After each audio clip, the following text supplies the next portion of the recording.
Assalamualaikum warahmatullahi wabarakatuh. Nama saya Yosa Ramadhani. Di sini saya akan menjelaskan pertama tentang status anak jina dan yang kedua bagaimana hukum membongkar dan memindahkan mayit dari kuburannya. Pertama, status anak jina.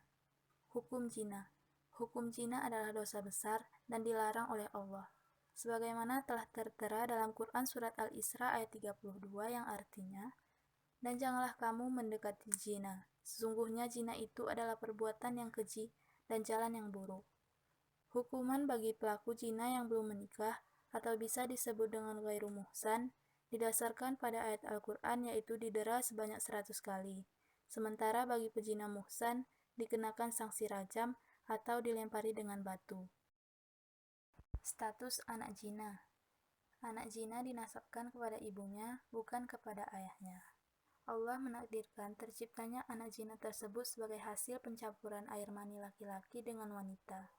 Akan tetapi secara hukum syar'i, anak itu bukanlah anaknya, karena terciptanya dengan sebab yang tidak dibenarkan oleh syariat. Perwalian bagi anak hasil zina. Wali merupakan salah satu rukun nikah, maka konsekuensinya pernikahan tidak dianggap sah kecuali dengan adanya wali. Sedangkan orang yang tidak memiliki wali, maka walinya adalah wali hakim. Dengan demikian, perwalian bagi anak hasil zina adalah wali hakim.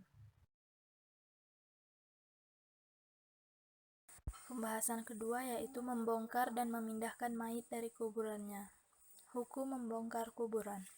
Membongkar kuburan tidak diperbolehkan kecuali ada sebab-sebab tertentu. Karena apabila mayit telah diletakkan dalam kuburannya, artinya dia telah menempati tempat singgahnya, sehingga tanah kuburannya tersebut adalah wakaf untuknya. Adapun sebab-sebab diperbolehkannya membongkar kuburan, menurut mayoritas ulama adalah jika diperkirakan mayit sudah punah atau lebur, tidak tersisa dari anggota badannya, serta telah menjadi tanah. Hukum memindahkan mayit dari kuburan aslinya. Hukum memindahkan kuburan atau membongkar kuburan adalah tidak diperbolehkan. Sebagian besar ulama, Majelis Ulama Indonesia menjelaskan, mereka bersepakat soal haramnya memindahkan makam kecuali dengan alasan yang dibenarkan oleh syariat. Imam Maliki memperbolehkan pemindahan jenazah yang sudah dikubur dengan alasan kemaslahatan, seperti untuk memudahkan ziarah atau dimakamkan di tengah makam keluarganya. Hukum memasukkan mayit baru ke kuburan lama. Pada dasarnya yang berlaku dalam hukum Islam adalah mengubur satu mayat dalam satu liang kubur. Tidak diperbolehkan mengubur 2 jenazah atau lebih dalam satu liang kubur, kecuali dalam keadaan tertentu. Hal ini ditetapkan agar dapat mengikuti Rasulullah.